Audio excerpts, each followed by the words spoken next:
Hey, everybody, and welcome to Lords of the Night. With me, as always, your Lord of Punishment. Say hi, Scribe. Hi, Scribe. And your Lord of Penny. Say hello, Satsu. Hello, Satsu. And I am your Lord of Pain, and we're here to entertain you for the next 2 hours. Or, try. Yes, make the attempt, at least. Yes, we're going to give it our... What's a good cliche for that? The old college try? The old college try, except for these days, the college try isn't really worth talking about. How are you gentlemen tonight? Satsu, how you doing? Pretty damn good. All right, and Scribbles, how you doing? Let's see. Can I say it any shorter than Satsu? I don't think so. World Star! You could just say fine. Yeah, fine, sure. Fine. I'm excellent because I have like a functioning modem router and like actual internet speed that I'm paying for once.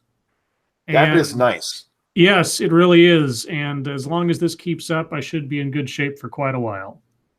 Thank you, Flair Fritz. Remember to like the stream, y'all. To dislike the stream. So I choose not to read it that way. Oh, so you can't read. Okay. Speaking of which, Monkey Dick, Jim Jones, movies, video games, hit that like button, guys. It really does help us out. If you really do like us, hit that like button. And guys, share our stuff. Some of us made videos today, and YouTube is not real nice about sharing stuff. So if you guys could do that, we'd really appreciate it. I have a story for y'all. Just before we went to air, I went out into the living room and said to my wife, I'm about to start the stream. I just came out for a kiss. And she said, aw. And we had a little smooch. And she said, I like the way you've shaved. And I said, I did this 2 days ago.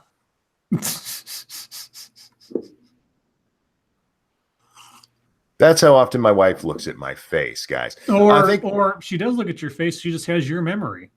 Could be, maybe. Flair Fritz, thank you. Did you just censor me, Monkey? No, I read most of it.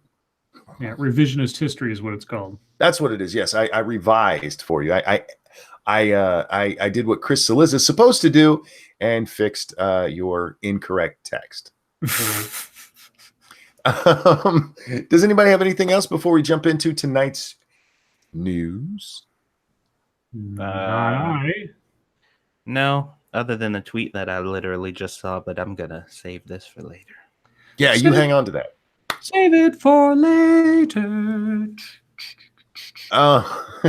So what do we have for news tonight? Well, you want some Kavanaugh? Let's go ahead and get Kavanaugh out of the way. All right, so a couple of related Kavanaughs. Grassley sets Friday deadline to hear back from Kavanaugh accuser. Senate Judiciary Chairman Chuck Grassley has set 10 a.m. Friday as the deadline for Christine Blasey Ford's legal team to respond to his request for her to speak to the committee regarding her sexual assault allegations against Supreme Court nominee Brett Kavanaugh. In a letter to the committee's ranking Democrat, Senator Dianne Feinstein of California, Grassley also asked for an unredacted version of the original letter Ford sent to Feinstein about the alleged incident. Can we pause there for 1 second? We can, sure. Why in the fuck would Grassley have a redacted version of this letter? It's not like there's national security shit at stake here. I don't know. That is fucking weird. Go ahead. I'm sorry. Ford's private letter to is it Feinstein or Feinstein? I forget it. I always want to say Feinstein, but I don't know if that's correct. I always say Feinstein. All right. Ford's private letter to Feinstein alleged that at a party during their high school years, Kavanaugh pushed her into a bedroom, tried to remove her clothes, and put his hand over her mouth when she tried to scream. An attorney for Ford said in a statement to CNN on Wednesday that Grassley's, quote, rush to a hearing is unnecessary and contrary to the committee discovering the truth, unquote. Well, she's the only witness at this point, so she's the source of the truth if there is any. Yeah. Quote, Ford continues to believe that a full, nonpartisan investigation of this matter is needed, and she is willing to cooperate with the committee. No, she's not. said Lisa Banks, Ford's attorney. However, the committee's stated plan to move forward with a hearing that has only 2 witnesses is not a fair or good faith investigation. Fair or good faith there are multiple witnesses whose names have appeared publicly and should be included in any proceeding. This is not a trial. No. You're the accuser. He is the accused. You said you'd be willing to testify, and then you changed your mind as soon as you were told, okay, come testify. Now you want the FBI to investigate something they're never going to investigate and could investigate if they wanted to because it's not their jurisdiction and it's 35 years ago and nobody remembers anything. You never filed a report. Well, that's not true. Did you see that somebody's come forward who corroborates her testimony some? Oh, okay. Yeah, this lady came out today. I forget her name. And she said she remembers it. And she never heard directly, but there was a lot of whispering going on at the school at the time. Oh, right. Okay. And then she retracted that going, well, no, I'm not taking any more media requests. Yeah, because as soon as you say something like that, well, now you've put yourself on the public stage to be completely vetted by everybody and their brother. So, not to mention saying that she heard about it completely contradicts the idea that nobody has ever heard of this before. Yeah, or that she hadn't told anybody, etc. Yeah, by Ford's own account, she never told anyone. Yeah, until 2012. If Ford chooses not to speak to the committee, the hearing Grassley had scheduled for Monday would likely be canceled, and the panel could move to vote by next week. Sources caution that planning of the hearing is still fluid. How about the planning? And could change given how tumultuous the confirmation process has been. Grassley continued Wednesday to resist calls by Democrats and Ford for an FBI investigation into the claims against Kavanaugh. Quote, "We are doing everything that we can to make Dr. Ford comfortable to coming before the committee in an open or a closed session or a public or a private interview," the Iowa Republican told reporters on Capitol Hill Wednesday. "That's 4 different ways she can choose to come. So I'm not worried about anything other than just focusing for the next few days on encouraging her to come. Please come. Come a lot. Come often. Come." Ford has asked for the FBI to investigate the allegations she's made before she testifies for the committee. Which, now I'm waiting to see in this article if they state the fact that the FBI has no jurisdiction or any reason to investigate this. Let's see. Quote, "The FBI does not make a credibility assessment of any information it receives with respect to a nominee," Grassley wrote, "nor is it tasked with investigating a matter simply because the committee deems it important. The Constitution assigns the Senate, and only the Senate, with the task of advising the president on his nominee and consenting to the nomination if the circumstances merit. We have no power to commandeer an executive branch agency into conducting our due diligence. The job of assessing and investigating a nominee's qualifications in order to decide whether to consent to the nomination is ours and ours alone." Very good. Glad you said that. Didn't say anything about how the FBI doesn't have any reason to look into this. Here's the thing. She's being given the chance to testify either publicly or privately. If she's so worried about her safety, like apparently she thinks she's going to be assassinated as she tries to go there, have the Secret Service take care of it. Give her whatever protection she needs. Let her get there and let her be heard. That's what she said she wanted. Let's do it. I prefer publicly. Yeah, me too. But isn't this how you can tell that this is some type of setup that they're trying to draw this out as much? Because think about it. It's bullshit. Yes. It was enough to bring up, and it was enough to raise the issue to rally a whole bunch of people to say this needs to be talked about and discussed and taken care of right now. We need to talk about this. We cannot let things go further. And then the moment people are like, okay, we're all ears, then they're like, oh, well hold on.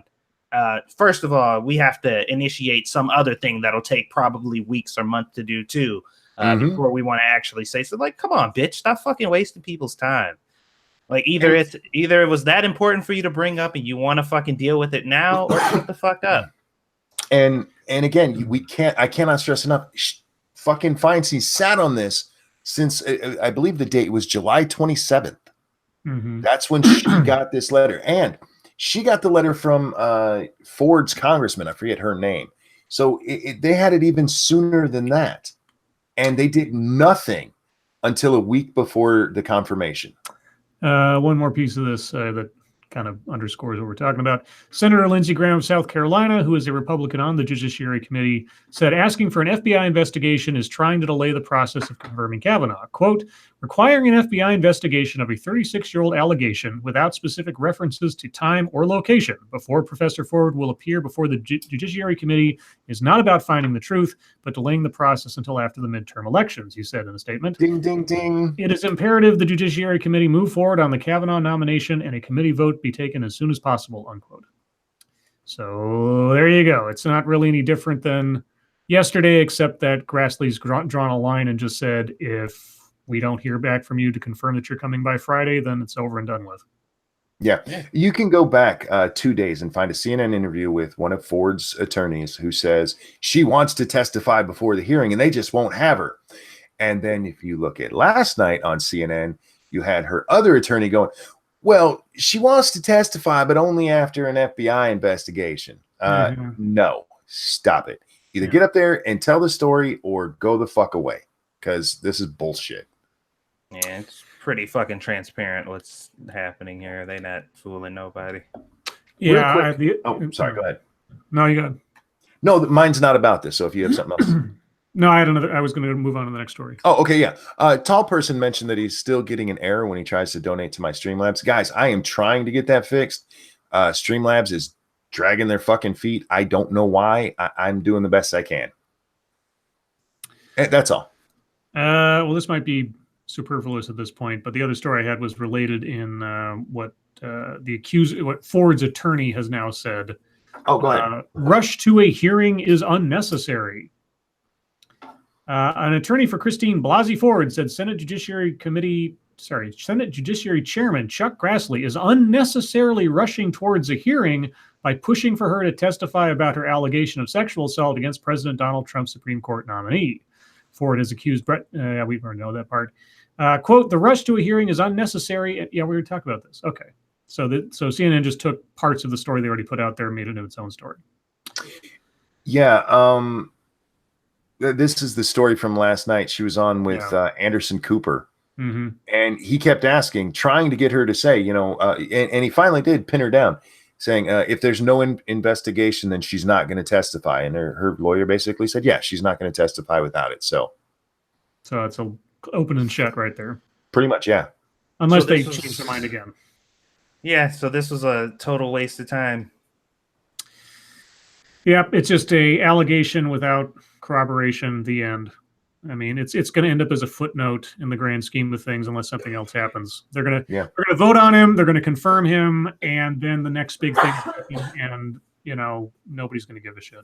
Well, I mean, you can tell what they wanted to happen. They either wanted this to get dragged out to the point to where it, like, the opportunity for him is either passed up, or they try to consider somebody else, or they want the FBI to investigate. They're going to put forth all of their friends who they've already coached to say whatever they want them to say, yep, we agree with her. It happened. And then they're going to be like, oh, okay. It's fucking stupid. The best part of that letter from the girl who went to high school with her, where there was rumors all around about what happened.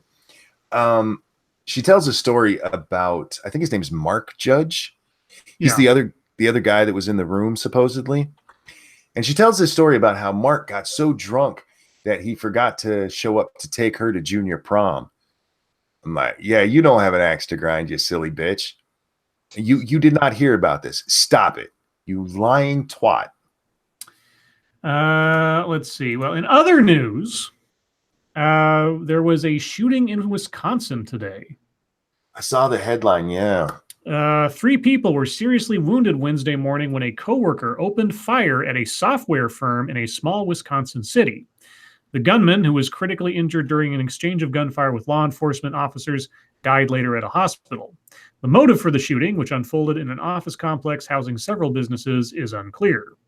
Middleton Police Chief Charles Folks said the gunman, whose name has not been released, was an employee of WTS Paradigm, a software firm where he began shooting about 10:30 a.m. Wednesday. Quote, it wasn't unusual for him to be in there, Folks said. He had a reason to be in there. Folk said the suspect exchanged gunfire with 4 law enforcement officers whose actions he described as, quote, very heroic and, from what I've been told and I believe, prevented much more bloodshed from happening. We have reason to believe the suspect was heavily armed with a lot of extra ammunition, a lot of extra magazines. A total of 10 police officers and sheriff's deputies initially responded and entered the 2-building complex. They arrived as workers poured out of the officer complex. The officer complex. Thank you, CNN. You're proving my point, CNN. I made a little joke tweet earlier, which you can go see if you'd like. But anyway, yeah. So according to Folk, 3 victims were being treated for gunshot wounds at a local hospital. A 4th person suffered a graze wound, not considered life-threatening. A tweet Wednesday night from UW Health, where the victims were hospitalized, said 1 person was in critical condition and the other 2 were in serious condition. The shooting was being investigated with assistance from the FBI. And there's all that. And then there's another shooting. Oh, joy. Police kill gunman who wounded 4 at a municipal building in Pennsylvania. A gunman who opened fire Wednesday at a municipal building in a small Pennsylvania town, a small Wisconsin town, a small Pennsylvania town, was shot dead by a police officer responding to the incident in which 4 people were wounded. The gunman entered the Masontown Borough Municipal Center around 2 p.m. and began firing. The 4 victims included a sergeant from the Masontown Police Department. Their injuries are not life-threatening. The suspect had a restraining order against him related to a choking case that was to be heard Wednesday afternoon. The suspect had been charged with strangulation, aggravated assault, terroristic threats, and simple assault as a result of a domestic matter several weeks ago. The police would not identify the man, saying his next of kin had yet to be notified of his death. But yeah, in all these shootings, the only people so far, fingers crossed, that have died were the shooters, which is, I mean, the thinnest of silver linings, but there you go. Yeah. Shooting day. David Hogg must be happy. Oh, boy. And the last story I have, I know there's going to be a lot of MSS news today, but I thought I'd end on something that's kind of funny. And also kind of pertinent to my interests, as it were. A huge spelling mistake on Cathay Pacific Airline. Huh?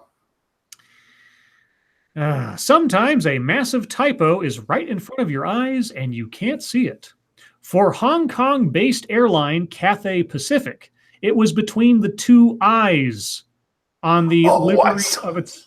Yeah, photos have emerged that appeared to show a plane on the ground at Hong Kong International Airport, proudly emblazoned with the words Cathay Pacific. The F is missing. And to prove that it's a good sport, if not necessarily a good speller, Cathay Pacific shared the photos on social media, announcing on its Twitter account, "Oops, this special livery, won't last long. She's going back to the shop." Livery? Nice. I don't know. Yeah, and then there's a picture of the guy covering up the bad part and repainting it. So how you miss an F, I don't know. But that's really impressive.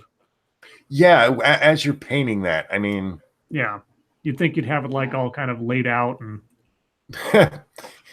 Lady Monkey says, Cathay Pacific don't give no Fs. Oh, press Well F played, to pay baby. respects. Well played, baby doll. It's been pointed out to me the links in the description are all fucked up. I don't know how long it's been like that, so I'm fixing those, guys. I apologize. Because Monkey's lazy. You know what? Go ahead. What? It would have been hilarious if you said press F to pay respects and everybody just put like blank spaces. Yeah, there you go. There you go. But they all missed that perfect opportunity. All right. Does that wrap up news time? That's all the news that I pulled up. All right. Ladies and gentlemen, if there's a story you'd like us to take a look at, if there's something that you see that you think, man, these guys need to see it, hit us up at the hashtag MSS News over on the Twitter machine. We can't get to all the stories because you guys are awesome and send way too many. Scribe?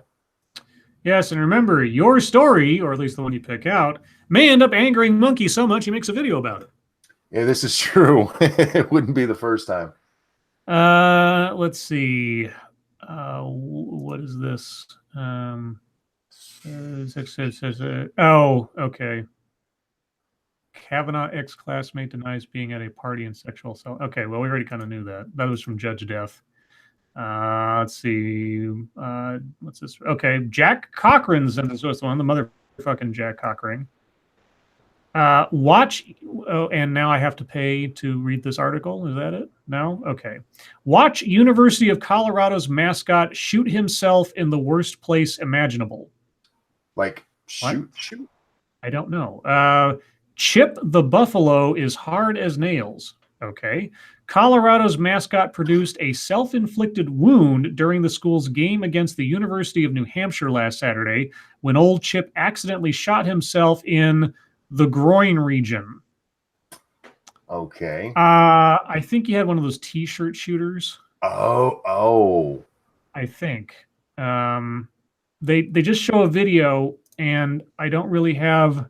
It's a T-shirt shooter, and he shot it. He had it turned around the wrong way. He shot himself right in the dick. Nice, good job, Jackass. That's kind of funny. It is, and that it happened to a mascot just seems right. Let's see.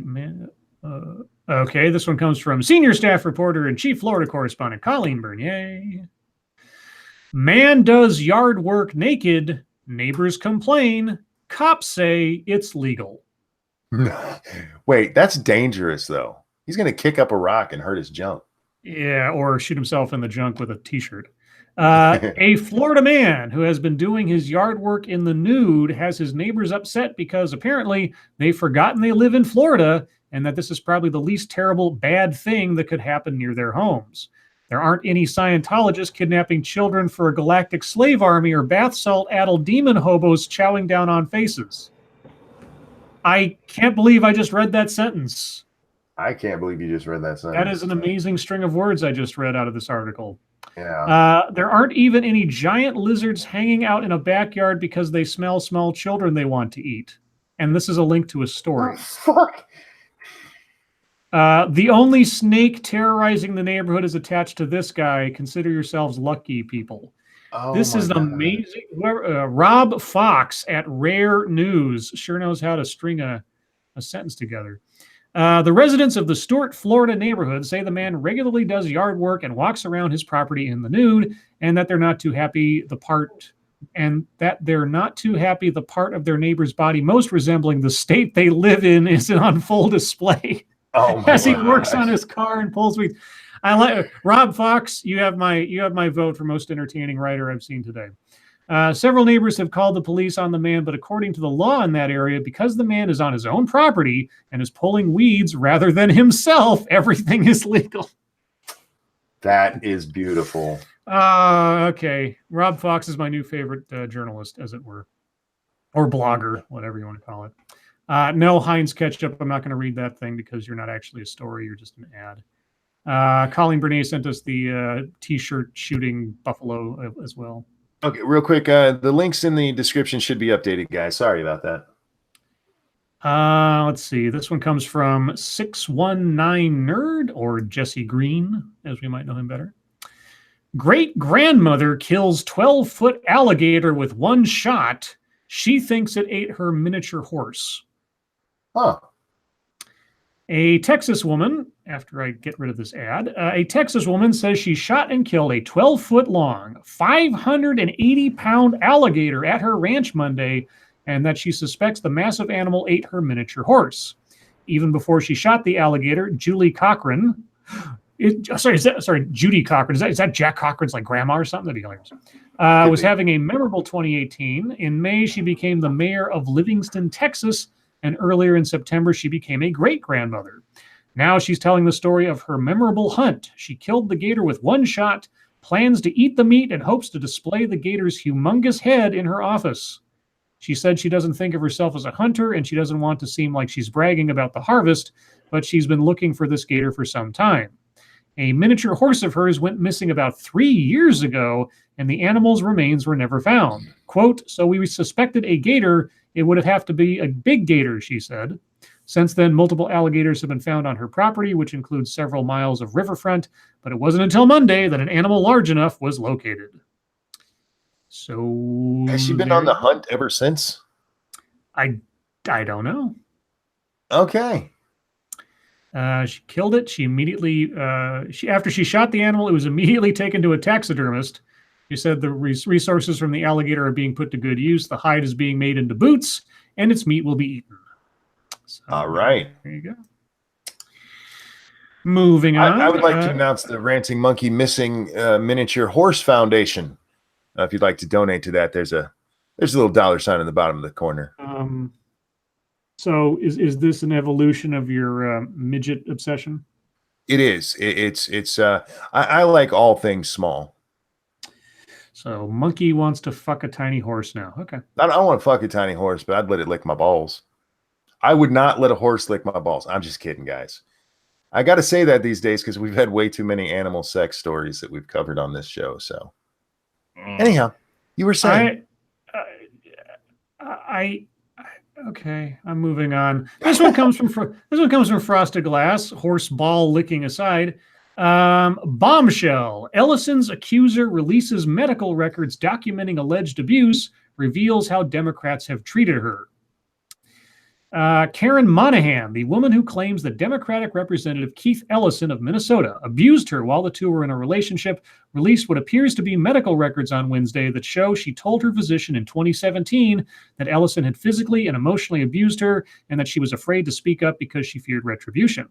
Monahan released a photo of her medical report from 11/28/2017 on a Twitter account identified by numerous media outlets as being her account. Quote, she states that she was in a very stressful environment for years, emotional and physical abuse by a partner with whom she is now separated, the report states.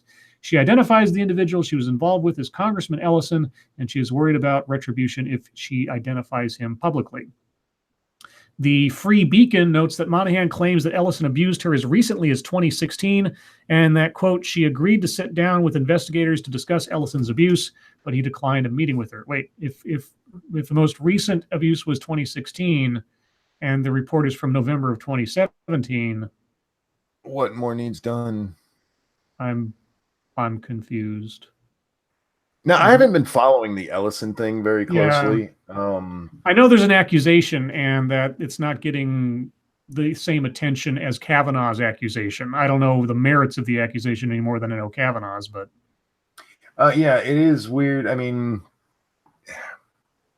I don't want to say that the media is biased, but I dare say that if this was, say, Grassley, this would be all over the fucking news. But again, last I heard, it was just accusations with no evidence. So my theory on this is the same as with all #MeToo bullshit. It needs due process. Yeah, that's a thing, and it needs to be a thing. Yeah, the only difference with this one is it's something that could conceivably be investigated. Mm-hmm. But unless or until there's actually any proof of it or there's a conviction or something, I'm not, I don't think Ellison should lose his job. I don't think Kavanaugh should lose his opportunity or his reputation as a result of pure accusation without evidence. So somebody asked me something. Sorry, go ahead. It'd be nice if this was universal. Yeah. It would be, but oh well. Let's see. This one comes from Rando Von Dickbag. BuzzFeed, and I have to pay for an ad. So no, okay. BuzzFeed News cuts podcasting team to focus on video. Okay. Oh, thank you, Skeptic. Let me get this real fast. Delaying life-saving breast cancer surgery in order to provide cosmetic breast surgery represents peak stupid. You're not wrong, and we will get to that, I promise you. Let's see. BuzzFeed News is putting its podcasting ambitions on pause. The digital media company is cutting its in-house podcast production team as it shifts resources away from audio and toward creating original shows similar to the ones it's produced for Netflix, Twitter, and Facebook. As a result of the changes, most of BuzzFeed's podcasts would be shutting down, said Shani Hilton, Vice President of News and Programming. Okay, I was just curious if this is like they've lost a bunch of money. Okay, here we go. Like other digital media firms, BuzzFeed has struggled to keep pace with investor expectations amid a difficult digital advertising market. Last year, BuzzFeed missed its revenue targets of about $350 million by some 15 to 20% and laid off about 100 employees on its advertising, sales, and business operations side. In a recent interview with Adweek, BuzzFeed Chief Revenue Officer Lee Brown said the company was on pace to notch double-digit revenue growth. Okay. Well, whatever. Real quick, in the chat, we were asked, does anyone know if Asia has sued Rose yet? And I found a story, so I'm going to do it real fast. Asia Argento is seeking substantial damages from Rose McGowan over false sexual assault claims. Asia Argento is following through on her threat of legal action towards Rose McGowan. Argento, 42, who has been accused of sexually assaulting an underage boy, tweeted on Monday demanding McGowan apologize or face legal action for a statement she released indicating blah, blah, blah. Early Tuesday morning, Argento had tweeted informing her time was up. To Rose McGowan, the 24-hour deadline given to retract your false statement about me has now passed. I must inform you and Rain Dove model that I've instructed Mishkan de Rea to seek substantial damages for deception, fraud, coercion, and libel. You will hear from them shortly, the tweet read. Oh, how the mighty have fallen. Indeed. I wonder if the subpoena is going to have that name. Rain, yeah, whatever. Okay. So that's the latest. Let's see. This one comes from Johnny Hellcat. And given his name, this is an appropriate story, I suppose. Cat finds bag of cocaine and heroin and brings it home. Cool. What a good kitty cat. A cat has apparently found and brought home a bag of what are suspected to be Class A drugs. This is a British story, so not quite sure about the language here. The Moggie's owner, Moggie, M-O-G-G-I-E. Is that like some British thing to say cat? Must be. I assume. The Moggie's owner, or Moggie's owner, from St. Paul's in Bristol, found the pet curled up next to the bag on Monday morning, meaning it acquired the drugs while out roaming on Sunday night, probably leaving a dealer out of pocket. A picture published by Avon and Somerset Police shows dozens of wraps of white and lilac-colored powder inside a carrier bag. The feline had apparently slept alongside the illegal substances in its bed. The wraps appear to be crack cocaine and heroin with a street value of hundreds of pounds, reports Bristol Live. A police spokesman said the contents of the bag have yet to be analyzed, but it is suspected to be Class A drugs. Avon and Somerset Police tweeted the picture with the caption, quote, "Forget police dogs, we should start training up cats." Apparently the owner found this in the cat's bed with the feline curled up next to it. So there you go. Shio tells us Moggie is a cat that's especially one that does not have a pedigree or is otherwise unremarkable. So like a mutt cat, alley cat, that kind of thing. There you go. Let's see. This one comes from Boatman 99 in another crime spree, I suppose. French police seize 20 tons of Eiffel Tower souvenirs. What? Okay. French police have seized 20 tons of miniature Eiffel Towers in an operation to dismantle an extensive network selling souvenirs in the capital, Paris. Is it illegal to sell? I don't know. A joint probe with French immigration officials resulted in raids on Chinese wholesalers suspected of importing and supplying the goods to illegal vendors. 9 people were arrested, media said. The small metal replicas are sold for as little as €5 to €1 at tourist hotspots like the Louvre Museum or Louvre and outside the real Eiffel Tower. More than 1,000 boxes containing the pointy keepsakes were found at 2 depots and 3 shops in the Paris region on Monday evening and Tuesday morning. In the past, authorities have struggled to crack down on the counterfeit souvenirs. Okay. Often illegally sold to tourists by undocumented migrants who run at the sight of police. That's the end of the... How do you run with 20 tons of Eiffel Towers? Well, it's not... They seized it over the course of time. But still, I mean, it's that seems like a stupid crime. Well, I mean, if it's a market that is funding illegal immigrants, I guess I just don't understand the idea of a counterfeit souvenir. Yeah, what makes it counterfeit? I mean, do they have to have like an official Paris stamp of approval or something? Are they not snooty enough? That could be. Oh, for fuck's sake! Let's see. What are you doing? What is the fucking penalty for selling fake Eiffel Tower souvenirs.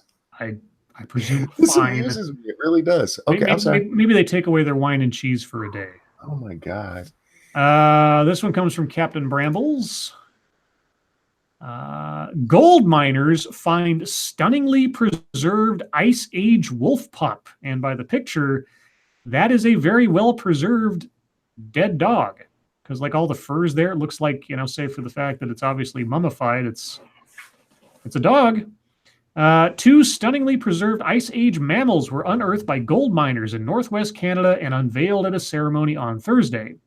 A wolf pup and a caribou calf were found by the miners in the Yukon Territory in 2016 in the area's melting permafrost. It's exceedingly rare for fur, skin, and muscle tissues to be preserved in the fossil record, but all 3 are present on these specimens, which have radiocarbon dated to more than 50,000 years old. The wolf pup is reportedly preserved in its entirety, including exceptional details of the head, tail, paws, skin, and hair, while the caribou calf is only partially preserved. Yeah, that dog, you look at it from the right angle, you could probably be forgiven for thinking it's just a sleeping dog. Looks a little mangy, but otherwise, yeah. Yep. Quote, to our knowledge, this is the only mummified Ice Age wolf ever found in the world. Grant Zazula. Zazula. That's a great last name. That should be like a wizard name in a fantasy book. The evil wizard Zazula. A local paleontologist working with the Yukon government told the British publication. Julie Meechan, a carnivore morphologist who works with Ice Age mammals at Des Moines University, told The Guardian, quote, when Grant sent me the pictures and asked me to participate, I was really, really excited. I was sort of beside myself. We want to do an ancient DNA test to see who it's related to. Who it's related to? Well, if it's related to a person, that would be amazing. And look at its microbiome to see if there are gut bacteria still there. If they somehow took that dog and related it back to like Lassie, that'd be amazing. Like Lassie. What else? That's a Captain Bramble. No, that's cool. I think they should do a lot more up there. Knowing when the last ice age was and everything. That's where we're gonna find stuff, is in the ice of Canada and above, because Canada's just one cold giant shithole. Yeah. We're going to find the great old ones there and Cthulhu. That's right. This one is from Leathery Old Bastard. If it'll come up. I think I remember this story, but not in the sense that it's an old story, but man pleads guilty to vandalizing the Field of Dreams in Iowa. A man accused of vandalizing the Field of Dreams in Iowa pleaded guilty to second-degree criminal mischief. Austin Pape, 21, was accused of driving onto the property back in January, damaging the sprinkler system and leaving deep gashes in the field, according to police. Yeah, it looks like he basically tried to do donuts in the middle of the field. And he didn't do very well at it either. No, he didn't really. Thousands of people visit the property every year, running around the bases and walking to the surrounding cornfields. According to WQAD, Pape pleaded not guilty earlier this year, but entered a guilty plea on September 17th. The Field of Dreams, which is a decent movie. Yeah, not a bad movie, but and I get people go and do this stuff. So yeah, that's a dick move, man. Don't do that. Yeah, kind of a sappy movie, but a good movie. It's all right. Tear up your own shit. It's also the first time I ever saw Ray Liotta. That was one of his early. Well, I don't know how early a role it was, but one of the first times he actually had definitely before Goodfellas. So yes. Let's see. This one comes from Knight of Charlemagne, the author of my Avatar. The author of your Avatar? Well, the artist. The artist of your Avatar. The creator, whatever. Former soldier sentenced to nearly 8 years in jail for... Whoa, stop. Okay, that video just came out of nowhere and almost deafened me. Let's try that again. Former soldier sentenced to nearly 8 years in jail for fighting ISIS, begging Jeremy Hunt to intervene. What? That sentence doesn't make any sense. There needs to be some punctuation in there. Let's try this again. A former British Army soldier handed a... Okay. A former British Army soldier handed a jail sentence in Turkey for fighting against ISIS. Okay, says he is begging the UK government to intervene. All right, so he's being put in jail in Turkey for fighting ISIS. Yes. Okay. Joe Robinson, 25, was sentenced to 7.5 years in prison after he was accused of fighting ISIS alongside the People's Protection Unites of Syrian Kurdistan. He remains on bail while planning an appeal. The man, originally from Accrington, Lancashire, has called on Jeremy Hunt to act urgently. He told ITV News, quote, "It's got to the point now where I'm mentally, physically, and emotionally drained. I'm a proud man, but I am literally at the point where I'm begging the British government to do something. We haven't really seen any intervention from them. We haven't seen any discussions within a high scale in the government." Okay. The YPG, that's the group he was working with, is considered by Turkey as a terror organization because of its links to the Kurdistan Workers' Party, which is fighting for autonomy in the region. However, according to Mr. Robinson's family, he was unaware of their ideology when he spent a month in Syria with them in July 2015, during which they claim he did not see conflict. Why the fuck are you joining some foreign group that you don't know shit about? Yeah, I didn't know what their ideology was. Well, then how did you know you weren't fighting the good guys?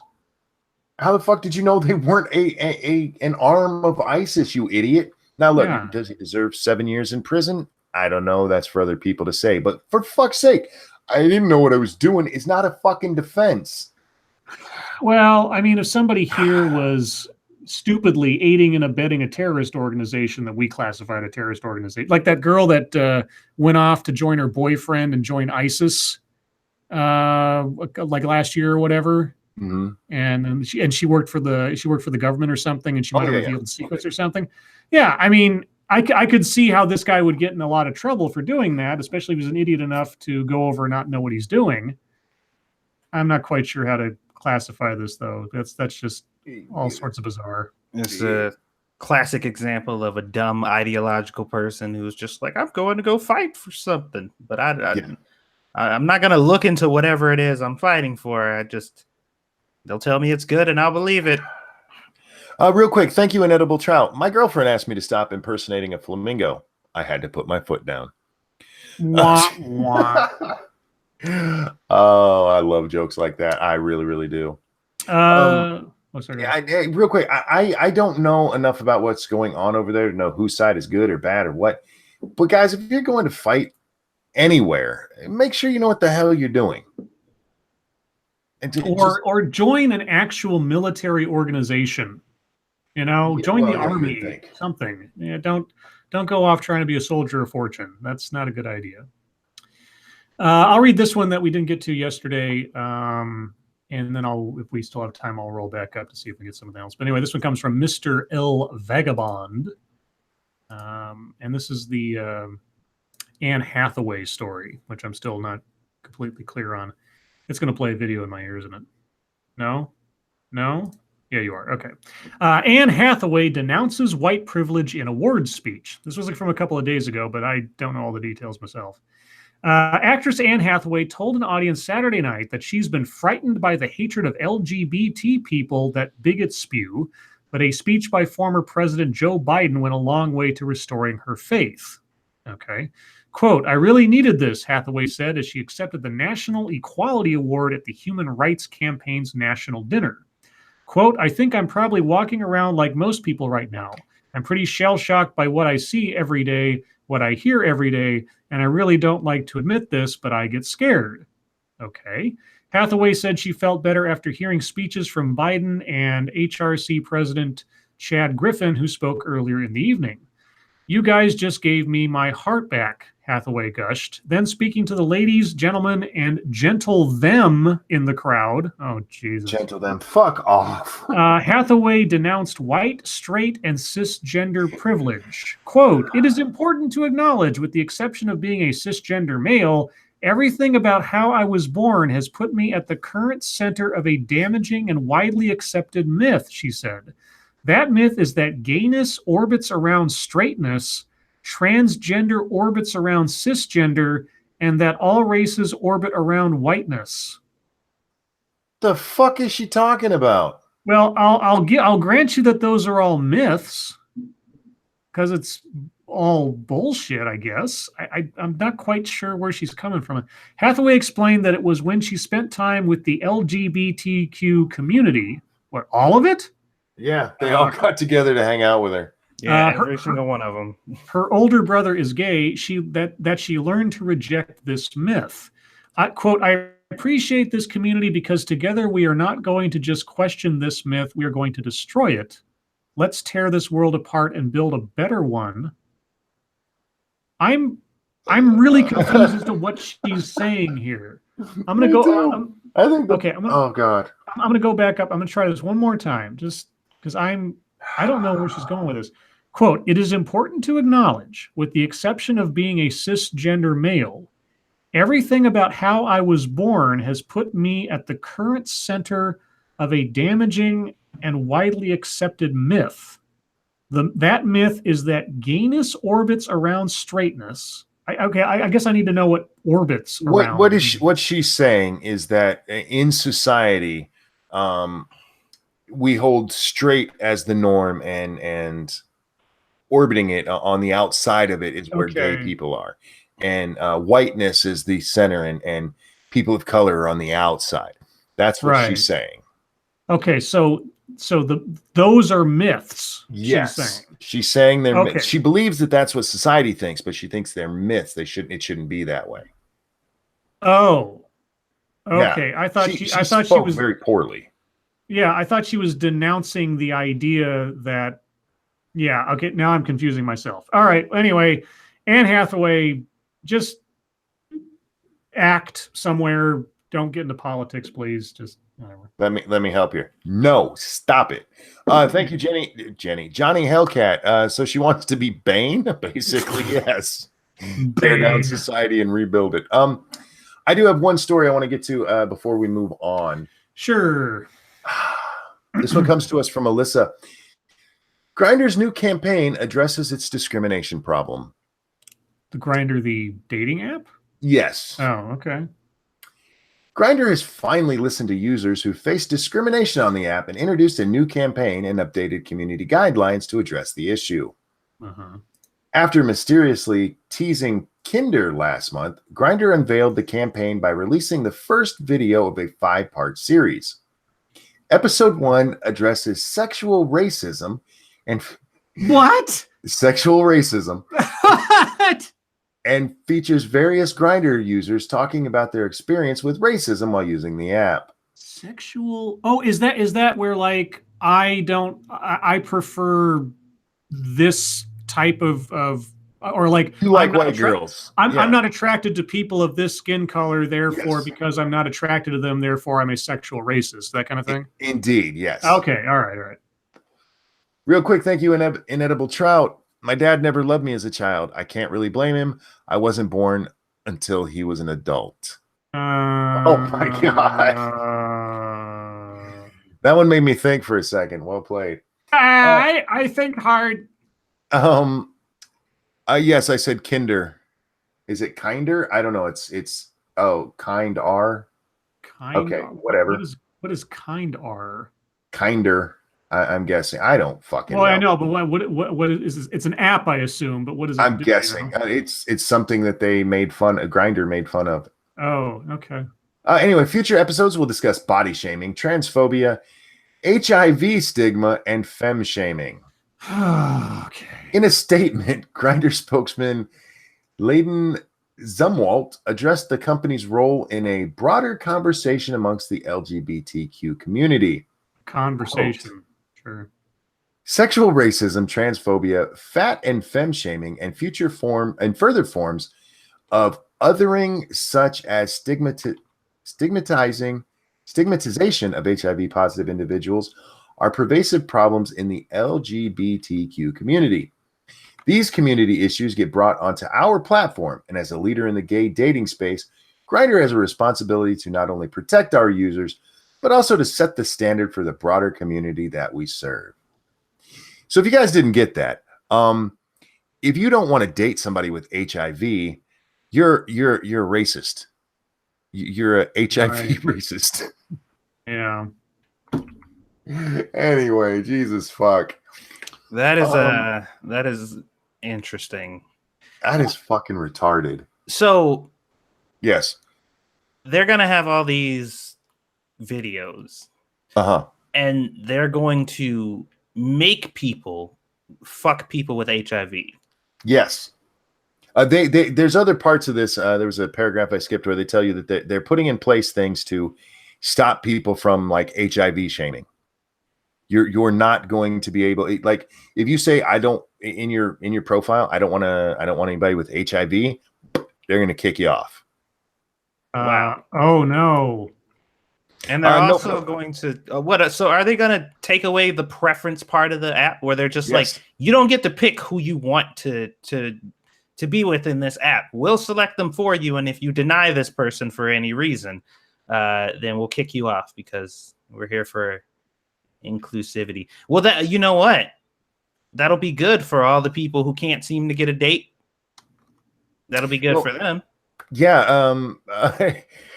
Basically, when you go on there, you're not going to be allowed to have any preference at all. So are they going to be okay with people like not announcing their medical status then? I don't fucking know. I don't understand any of this. Okay. Real quick, thank you. Nope. What stigma could possibly be attached to HIV? Right. Seal 77, thank you. Kinder is German for children. By the way, there's no E in the way they spell it. Yeah, Kinder is German for children, but if Kinder sounds like a charity app or something. Yeah, I don't know what the fuck it is. Point curation, thank you. At some point, they will discourage meth shaming. Oh boy, you're not wrong. We're getting there quickly. Inedible Trout, thank you. I was just writing a song about tortillas. Actually, it's more of a rap. Still not a joke bot, Scribe. Yeah, I'm going to start calling you Inedible Bot just for that. You know what? I love these jokes. Yeah. With that, guys, thank you so much for all the submissions. We really do appreciate it. We're moving on to YouTube time. Satsu, I always begin with you, so I'm going to do it again. What'd you do today? Not as much as I wanted to, because there's a bunch of shit going on today. A lot of construction going on. Well, not really construction, but just like they were doing a lot of the landscaping stuff and mowing the lawn and all that shit. And I had a bunch of stuff that I needed repaired in my apartment. So they were in and out of my apartment pretty much all day. So I didn't get to get what I wanted to get done. But I did record 2 videos and I uploaded the new Raft video. And we did a stream today before Lords of the Night on 7 Days to Die for the open server. So be looking out for some new videos coming out tomorrow. And and we're not streaming tomorrow night on 2 Cents Plus, by the way. Right. Yes. Day off. Mm-hmm. Okay. Thank you. I'm never sure how to say this. Is it Telegon? Commie in space was so much easier to pronounce. Why'd you change it? Thank you so much. Why do SJWs never defend midgets? Hashtag midget shaming. Actually, they do. You're not supposed to call them midgets. They'll get mad at you and tell you to call them little people. Because their self-esteem is so shit, they have to remind you that they are people. Yeah. And point curation, thank you. The difference between a mad scientist and a mad baker: the scientist's creation is bad, but the baker's is crueler. Crueler. I love you guys. I do. Scribbles, you want to go before me, because I'm gonna be long-winded on this one. Well, it's going to be a short trip, because aside from looking at a couple of potentially interesting videos today, I haven't really done anything. The one that caught my attention, which I'm still debating on, because it's one of those things where it's kind of an awkward like this guy gives a clip from a conversation he had with somebody, starts right in the middle of the conversation. Mm-hmm. So it's like we're missing some context, but it is a transgender man who is an activist of some kind. He's being interviewed on this podcast radio show thing. And they start out by saying, we don't look to try to explain what we celebrate. And what they meant was, if you're trying to find a reason for transgenderism, why aren't you trying to find a reason for cisgenderism? You know, by trying to explain that which you don't celebrate, you're diminishing it, etc. And then within a minute or two, they go into trying to say that, studies show that trauma can be a factor in people getting, gender dysphoria, etc. But obviously, if it was just trauma that caused that, then we'd see this all over the place, but we don't. And I'm just like, well, yeah. So if you have something that falls outside the norm, like transgenderism, you're going to be looking more for what causes that rather than what causes what is demonstrably normal. Well, we know the cause of cisgenderism. It's biology. Yeah, it was just a very sort of weird, and I haven't watched. It's like an hour long. It's one of the things. Like I find these really interesting things, but they go on forever, and it's just, there's this sort of completionist reflex in me that like I don't want to leave anything out, but I can't do an entire like hour long critique on something because I just go nuts. So, well, the thing that always puzzles me about that conversation is it's probably one of the most simplistically debunked. Like you can end that conversation very quickly. It's like, well, why don't we examine cisgender people? Okay, you were born, correct?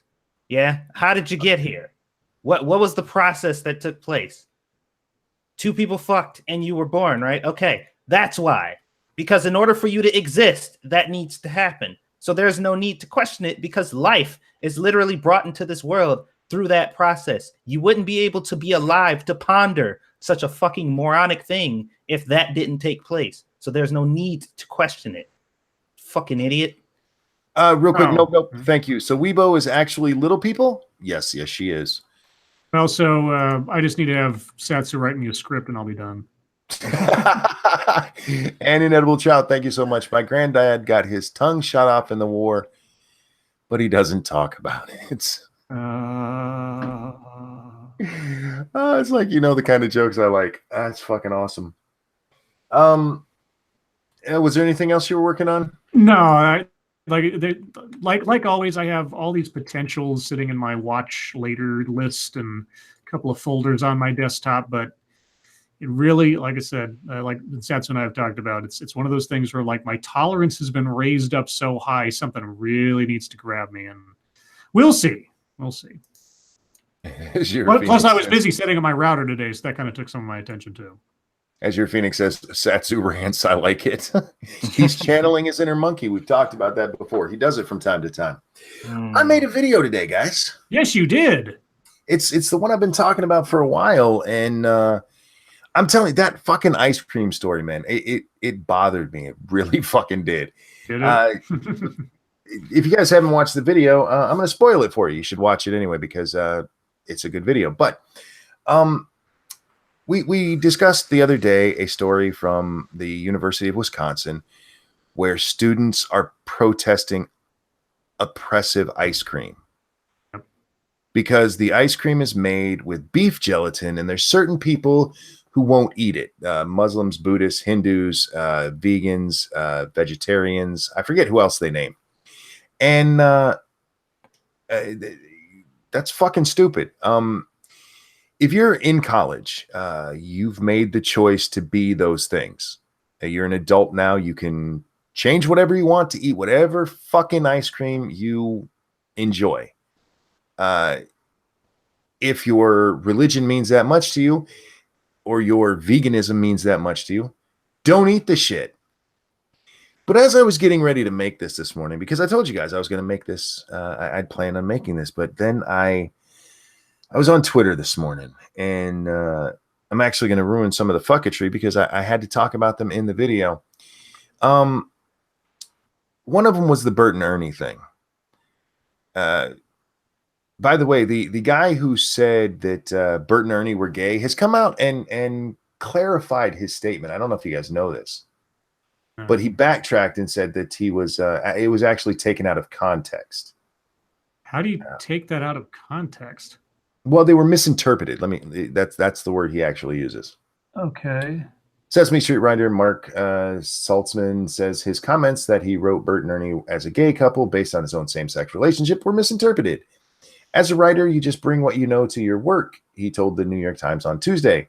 Somehow in the uproar, that turned into Bert and Ernie being gay. There is a difference. Okay. Okay, but I But thought that's not what you said. Yeah, exactly. That's what I'm about. That's what I was thinking. It's like we read that quote, and that's not what he said. Not at all what he said. But anyway, because of this stupidity, Sesame Street had to come out and release a statement saying Bert and Ernie are not. They have no sexual orientation. They're fucking puppets. Thank you, Chaos Eve. I have a grievance with your video, monkey. Stand in line. There's a few people who do. And we'll get to some of that too.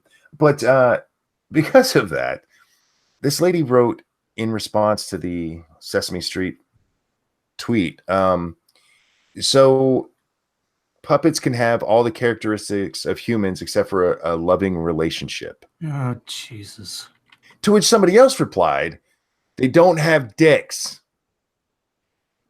Which led the other person to reply, I know it wasn't intentional, but that's transphobic. No, it's not. It's transphobic to mention the fact that puppets don't have dicks.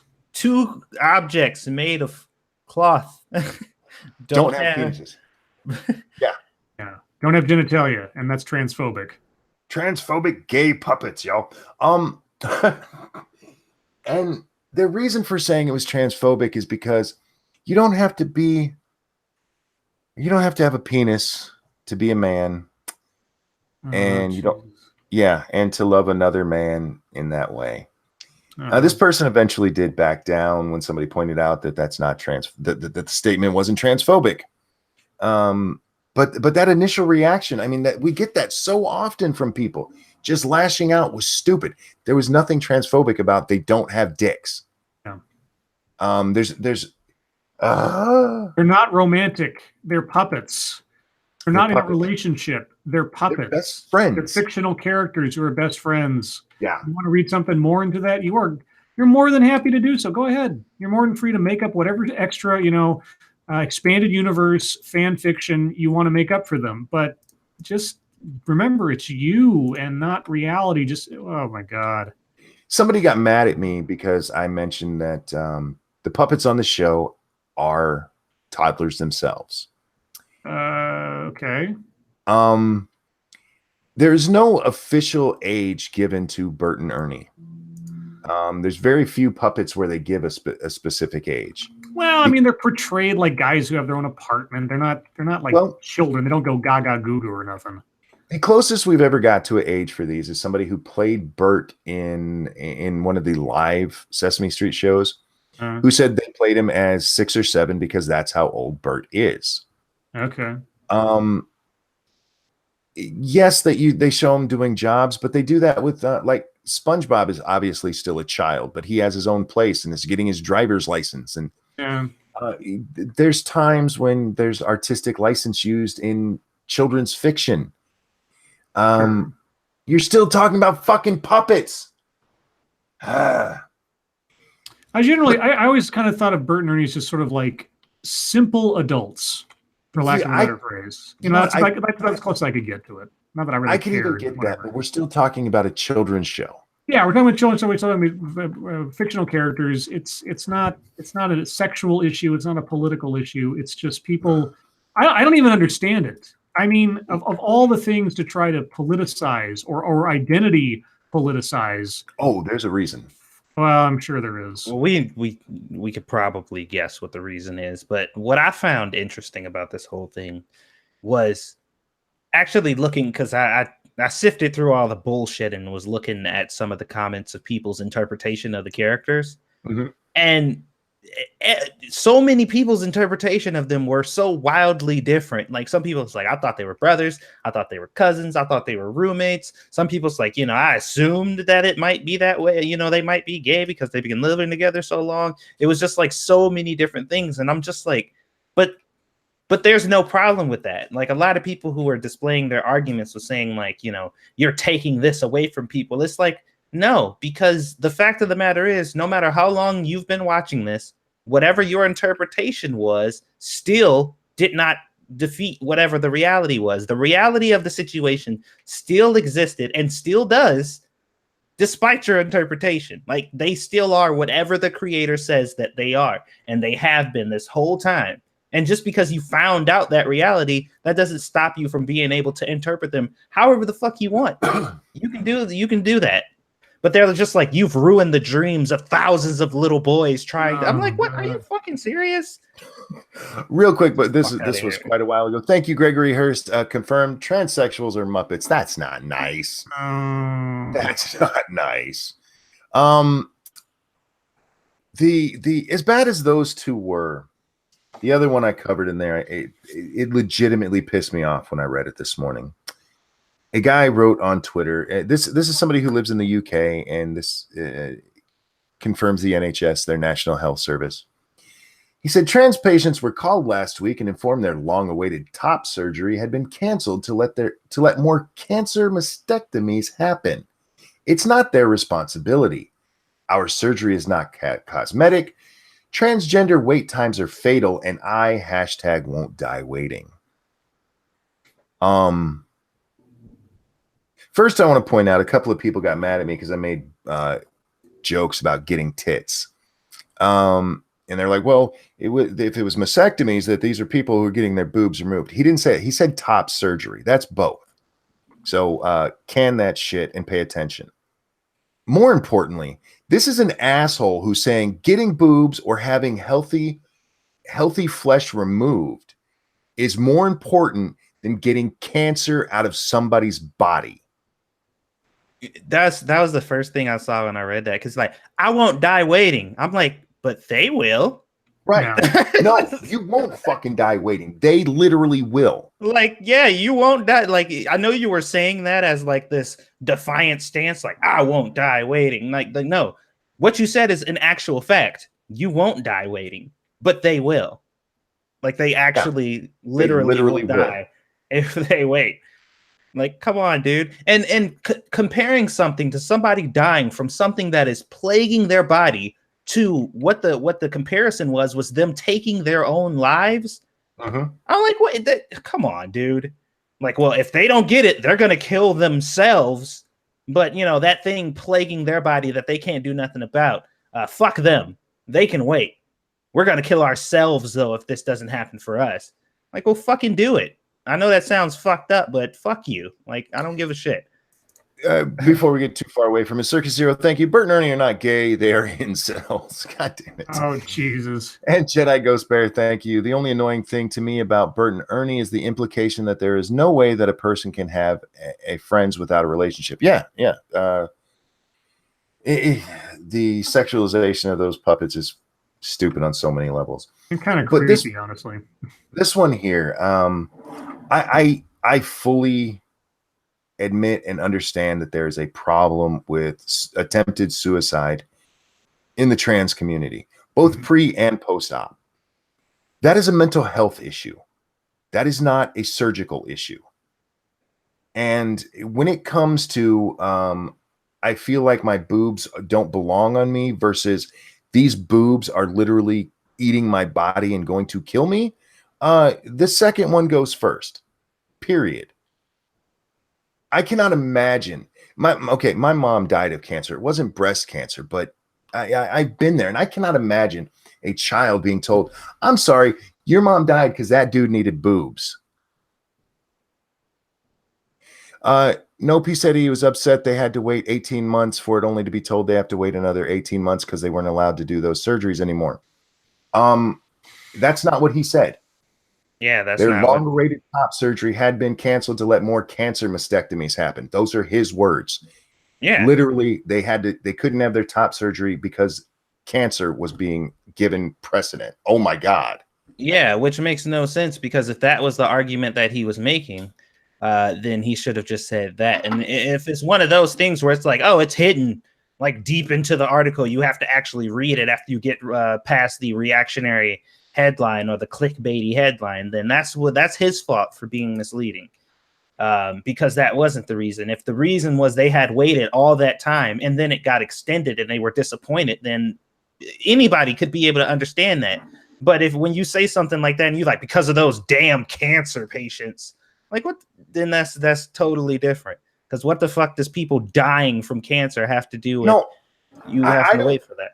I don't fucking care how long they've waited. If they're being told, you're being pushed back because we have to take care of cancer patients, fuck you. Especially when you say it's not their responsibility, talking about it's not the responsibility of the trans patient to let the cancer patient get treated.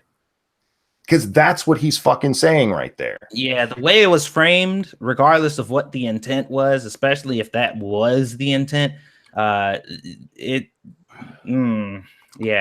they did that all wrong. Because one I can understand, especially if you separate it completely from the cancer patients.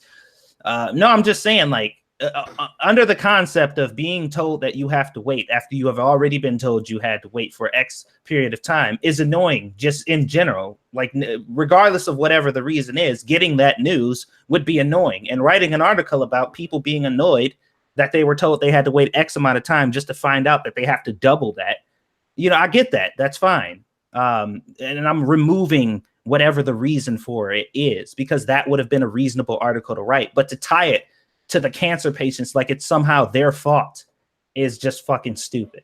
It is at best an inconvenience, and it might be one that to your, for people who actually have dysphoria and they've been trying to assess this and everything else. Yeah, there's a difference between something that requires life-saving treatment and something that is, it might be personal image saving treatment, but that's a secondary consideration when someone's life is on the line. Yeah, here's one of his other statements. It's happened with two surgeons. Rose's patients were told she had been defunded from treating trans people to make room for cancer patients. Yeah, that's so that cancer patient. Oh my god. Anyway, that's what the video was about. I'm going to start screaming if I keep reading this, because that is such a selfish bunch of fucking bullshit. I understand, like you said, Satsu, I get you. You're told you're waiting 18 months and they say, oh, sorry, we're pushing you further back. Okay, I see you being annoyed. Them saying we're pushing you back because we're treating people with cancer. I feel like at that point you should go, okay, I understand. It sucks, but I understand. Because what you're saying is, no, sorry, my breast change is more important than their life. And if that's what you believe, then you're an asshole. Jedi Ghostbear, thank you. Isn't socialized medicine wonderful? Indeed. They could always get their own money and come over here and pay for it. Anyhow, that's all I want to discuss on that. Did you guys? We got fucketry. Oh, so much fucketry. Do you guys have fucketry? I think I'll bring up that tweet that I recently saw. The only thing that I had today was, I'm not going to read the whole thing or anything, but Chris Saliza, or I should say someone in Chris Saliza's team posted a article today laying out the 6 different ways the Kavanaugh situation could go. And I was like, I was a smartass on Twitter, of course, and I said, 2 can play at that game. And I posted a picture of the issue of Marvel's What If, where what if Wolverine was a vampire lord during Inferno? Because, speculating about what could be or what might be really makes journalism, I guess. Real quick, the inedible child, thank you. Why can't a bicycle stand up on its own? Because it is too tired. Oh my god. Also, that's it from me tonight. Got to save some for Satsu. Cheer up, monkey. I'm in a good mood. That story just really, or not story, that tweet pissed me off. So Satsu, what was your tweet that you had there? Well, let me do one that I saw a little earlier today that I forgot about. So this chick watched the Captain Marvel trailer. And she said she counted, by the way. Samuel L. Jackson had more words than she did in the trailer. Fuck off.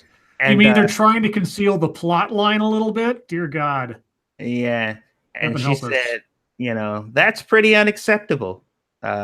Because even in a movie about a woman, a man still dominates, even in her trailer. Her trailer. Hey, I'll tell you what. I bet I know who has the most dialogue in the movie. Yeah, no shit. The actual movie and not the preview where they're trying to save the best for last. I mean, every line they could lay out for her probably gives away some kind of plot point. They're trying to keep it mysterious for now. And you're complaining about the trailer not being womanly enough for you. Every shot was her doing something badass or beating up an old lady. What do you want? Yeah, no shit. Speaking of the beating up an old lady thing. Yeah. What a segue. Oh, man. Okay. So this was an opinion piece by The Guardian. Why female superheroes shouldn't hit old ladies. Oh, Jesus Christ. It's a scroll. I mean, the only way that it can be not a scroll is if it's a joke that she mistook a old lady for a scroll. But I'll bet you dollars to donuts, it turns out to be a scroll. So here's the crux of the article. You would never see Superman do such a thing. Oh my God. Even if the lady did have a nuclear bomb, it would be too visually uncomfortable. Sometimes studio execs would say, can't we make the old lady a hyena? And everyone would nod and say, that's why he's paid the big bucks. Basically, this article is saying that because society has deemed it a negative thing for men to attack women, there has been somewhat of a fetishization of women attacking other women. What? Yeah. A fetish of young women punching old ladies in the face. I must have fallen asleep when Idiocracy suddenly appeared. Is that a video on Pornhub? It is insane. Oh my God. What the fuck? Let me get these super chats real fast. Chaos Eve, thank you. Fight me, Monkey Boy, and then Chaos Eve again, thank you. I'm kidding. Love you, hun. Love you too. And we can disagree. It's okay. That happens around here. Tell me about the before this. Tell me about the last 2 times we've seen a young woman punching an old lady in the face as part of mass media. Mass media entertainment. Tell me where we saw that, because now it's a fetish apparently because it happened one time, and anybody who knows the source material has a pretty good idea of what's going on there. No clue. The fetishization of punching old women. What? Well, yeah, I mean, like I said, this is an opinion piece. I know. So I was just like, the fact that they let this on their site is it was interesting. You can let whatever they want, I guess. It's just like, Jesus. I mean, sometimes it's stupid. Angie says, "Oh my God, it's just a movie." You would think so. You would think so. Okay, and I got 2 more things. One is really quick, and we can just brush this one off very easily. And then the other one was something that I responded to. Jack Black calls Trump a piece of shit at the Walk of Fame ceremony. Oh, right. And I said, do we have a status report on Trump's health? I'm not sure most people could have survived such a savage attack. Yeah. I base all of my opinions on what Jack Black says. Yeah. Okay. And I'm sure he feels much better now. He got that out of his system. I'm sure he does. Fucking asshole. I mean, hey, it's his opinion. Share it, but it's not news. Sorry. Go ahead. And then the last one that I seen. Hold on. God damn it! I just clicked it and it went away. Where the fuck did it go? Oh wait, here it is. This was from Emma Thatcher. I think that's her name. She says, "Hello, female high school student here. I would like to just say that the emergence of this whole," now let me repeat that. The emergence of this whole teenage boys should get a pass because they are not mature enough to understand consent narrative is probably one of the most unsettling things I've ever witnessed.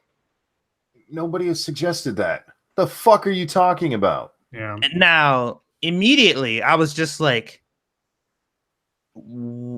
how do you witness something that isn't happening?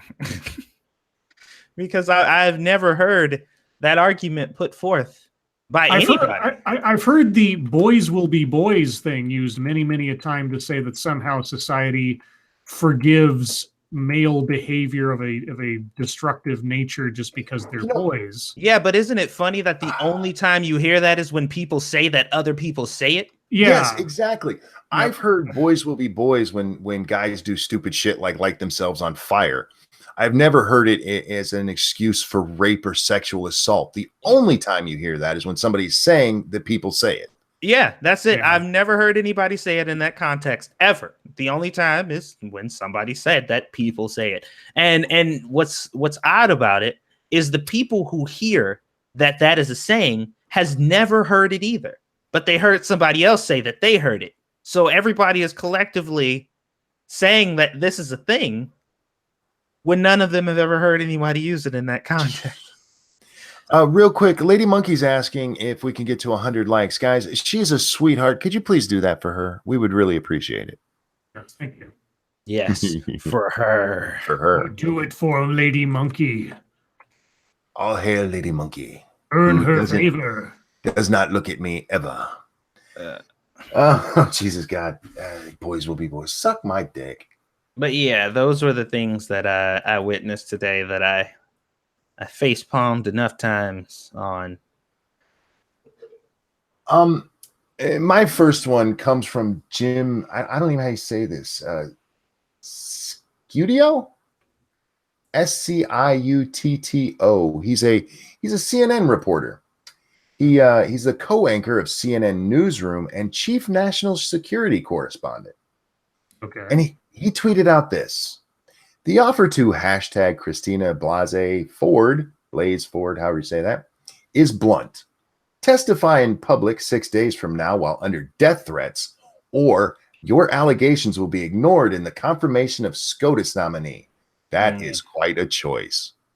Yeah, I saw that shit too, which made me ask to myself. I didn't tweet it, by the way. But can I get a list of all the people who have been getting internet death threats due to some backlash who are dead now? Yeah, no shit. Like, I need a list of those people. I'd like to see it. I just love this. Oh, she's getting under death threats. You're a fucking reporter. What the hell are you doing taking... Oh, man. CNN has given up all semblance of impartiality. They are just fucking douchebags. And no, Jean-Pierre, this is not Jim Acosta. And then in a related one, who is this asshat? He's a New York Times columnist. He said there's a long thing where he's actually kind of defending Kavanaugh, but still not. And one of the things he says is it's entirely reasonable to think that a different standard than due process should apply in a case like this. Oh, God. Yeah, that's right. But if it does, it's a way of being tougher on a man because he's up for an elite job, not letting him slide because he's in the right club. No, there's no different standard. We all get due process, and it doesn't matter what fucking job you're up for. Who fucking thinks like this? Yes, due process should only be afforded to certain people in certain situations. Innocent until proven guilty, the right to face your accuser. Yeah, just throw all those concepts out of the way on the Judiciary Committee. Yeah. For fuck's sake, guys, come on. What if it was a woman? What if it was a woman that was up for the Supreme Court nomination and she was accused of sexual assault? Would you want to throw due process out the window on her behalf? No, of course not. They would want even more protections. You'd have to go through 4 or 5 trials to make sure. Jesus Christ. Let's see, what else did we have today? There was a lot of stupid guys. I apologize. I'm scrolling through and trying to find the more interesting ones. This was a great one. It's actually a tweet from February 18 or February 25th. This lady tweeted out, "Yes, I'm a vegan. Yes, I eat meat.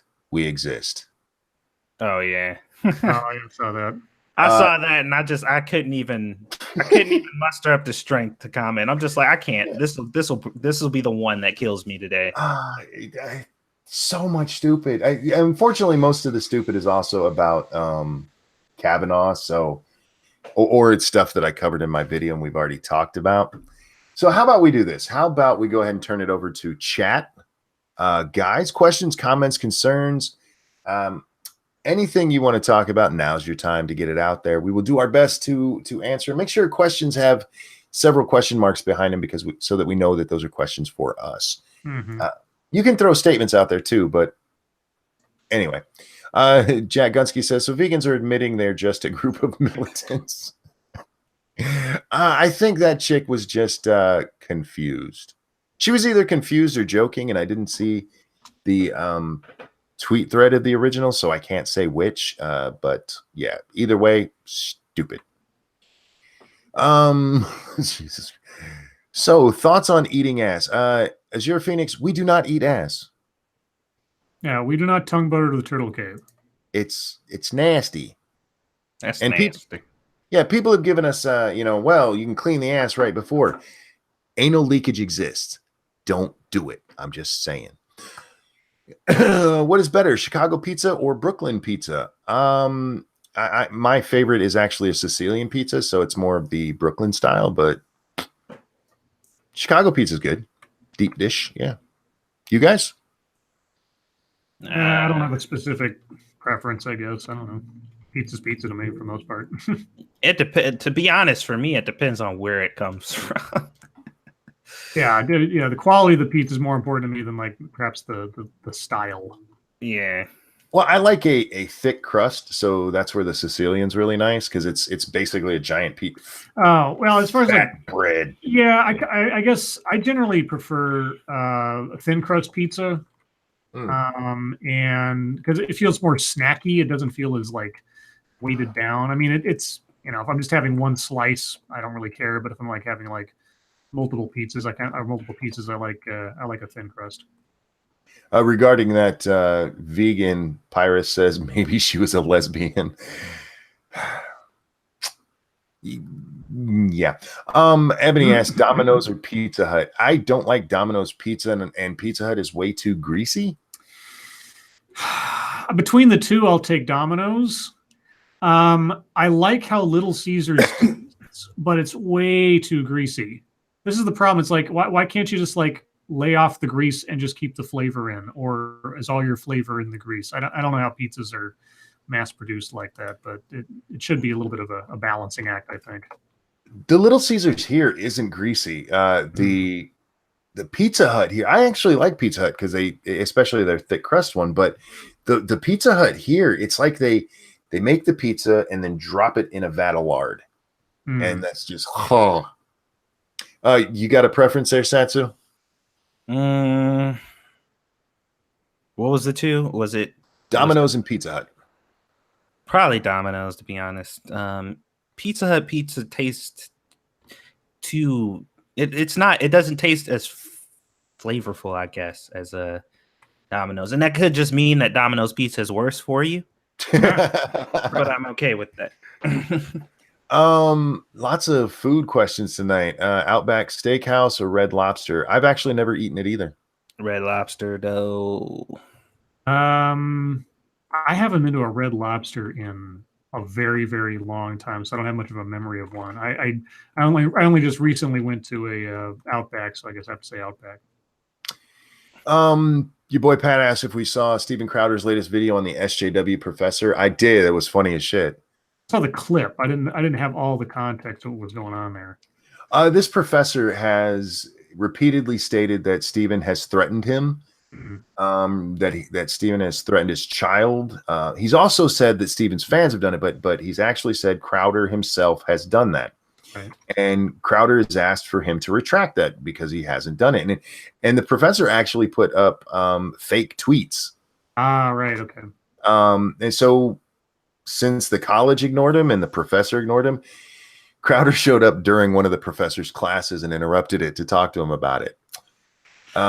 Which I don't think is actually a good idea. Wait for the class to end. But at the end of it, he ends up getting drugged to a dean's office and he's peacefully escorted out.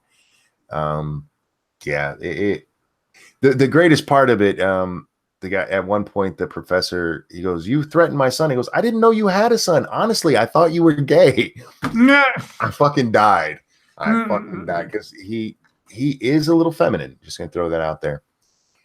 Thoughts on Joaquin Phoenix Joker pick? I haven't seen it. I saw it. Somebody, I forget who it was, but they called it "No Country for Joke Men" because he does, in a sort of, if you look at it sideways, he kind of looks like Javier Bardem's character from No Country for Old Men a little bit.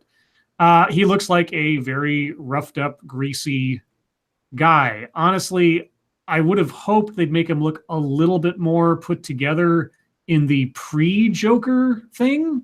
Because if you look at if you look at the Killing Joke, the comic on which supposedly some of this is based, where he had a sort of a semi-normal-ish life before he became the Joker, he looked like a normal person in society. He did not look like a psychopath per se. This picture of Joaquin Phoenix as Proto Joker, he looks like a homeless, crazy person. So I'm not quite sure what they're thinking of doing that. The other thing that I don't get is, the name they've given to Proto Joker? Arthur Fleck. Okay. Fleck. Fleck. Oh, God. Now, if that is true, I don't know if that's actually the character's name. That's one they've been floating so far. I don't know if it's like a joke or something. But, man, that's just silly. Now, the one thing I am curious about, given that it's being produced by Scorsese, and Robert De Niro is playing like the manager of the comedy club, I think, that where the guy goes before he becomes the Joker. I'm wondering if there's going to be any reference to the movie The King of Comedy, which was a Scorsese movie. Robert De Niro starred in it as an obsessive fan of this Jerry Lewis character. I'm wondering if there's going to be any inside jokes or Easter eggs about that in there, but we'll see. Inedible Child asked Scribe mostly, but rest of the crew as well. Do you have an opinion on Ethan Van Sciver himself or Comicsgate as a whole? I backed a few books because they looked fun. Scribbles? Ethan Van Sciver. I need some reference. Isn't he the Comicsgate dude? What? The Comicsgate dude? What the? Hang on. Which Comicsgate thing? There's been several different things that have been called Comicsgate lately. He's Comic Artist Pro Secrets on Twitter. I'm not familiar with him, to be honest with you. Yeah, I've heard the name, but yeah, it all sounds familiar. I need to be reminded that because so many, my mind is so filled up with different scandals and things. He's the artist from Cyberfrog, is why I know the name. I don't know much about the comic, but I know that he was a Kickstarter project or like a GoFundMe or something. Yeah. Yeah, I need some more reference material for what you're talking about before I can say anything. Because well, what do you have any thoughts on Comicsgate in general? Again, you got to remind me what Comicsgate is. It's the big comic companies basically come in for the little guy, as best I understand it. And I haven't followed it very much, to be honest. But I'm a little fuzzy on what particular comics book controversy we're talking. There've been so many, and I've heard. I mean, anything dealing with comic books, from SJW Marvel to banning that Joker Batgirl cover, has been called Comicsgate. So you're gonna have to give me some more specifics on what story you're talking about. Unfortunately. Any of you guys know the film where? Oh, sorry. Did you have any thoughts on that, Satsu? I apologize. Oh no, I was actually clearing my throat at the exact wrong moment. Any one of you guys know the film where a guy is dressed up as Elvis playing a piano in front of people with cellophane bags on their heads? No. That sounds like a Lynch film. I have no idea. Sounds like some mafia movie. It sounds like a David Lynch film or something, like some sort of psychedelic deal. But it doesn't strike a chord in my memory. Thank you, Cass Eve. Ask Polly or Inquisitor. They do a comic stream. There you go. Yeah, that makes more sense. Yeah, those guys know a lot more about stuff like this than apparently we do. Excuse me. Let's see. I'm scrolling back up, guys. How long has it been since my nipples have been twisted? Whenever the last nipple stream was. That was a long time ago now. Yeah, that's not something that we do for fun around here. That is literally just for you guys. FYI, somehow Squishy has I managed to convince her to actually do that if she wanted, because remember before she was like, nah, I'm not gonna participate in that. And now she's like, fuck it, I'll do it. Yeah, So, see, I'm telling you. So if you guys have been missing it, we'll see. What popular meal do you hate that everyone else likes? Huh. Popular is pumpkin spice latte a meal? I don't think so. Oh, okay. Pumpkin spice anything. Green bean casserole. Oh yeah. Really? Really? You don't like green bean casserole? Oh, No, I mean, it can be made badly. I won't deny that, but I generally like it. No, not for me. Especially because it's made with mushroom soup. No, I don't eat mushrooms. You're weird. Who's your favorite wrestler? Rowdy Roddy Piper. It changes. Actually, my favorite wrestler would probably be Animal from the Road Warriors when they were still in the WCW, not when they went into the WWF. It's a toss-up between Jake the Snake and the $1 Million Man Ted DiBiase. I really like the whole shtick of the $1 Million Man and his belt and the whole the ego and all that. I mean, Roddy Piper's really up there too. But as far as total heels, you can't get much better than Ted DiBiase. I always liked him. I also really liked Nikita Koloff. Yeah. If you guys didn't watch WCW, don't know him. He had probably the most interesting character that I ever saw in wrestling because he literally didn't have a side. He would fight whoever he thought was going to help him, or he didn't take sides, which is not something you see in wrestling. Yeah, a Switzerland character. Satsu, you watch wrestling at all? I used to a lot, and the only character that I can remember that I really liked for an extended period of time was Rey Mysterio and Stone Cold Steve Austin. Oh, there you go. Point creation, thank you. Bonesaw and Macho Man Randy Savage. Oh yeah, Macho Man was great. Yeah, step into spice. Yeah, he left the world way too early. Thank you, Cryptic. Stephen Hawking said there is no God when he died, then said, God, there's no Stephen Hawking. We're getting a lot of people giving us their favorite.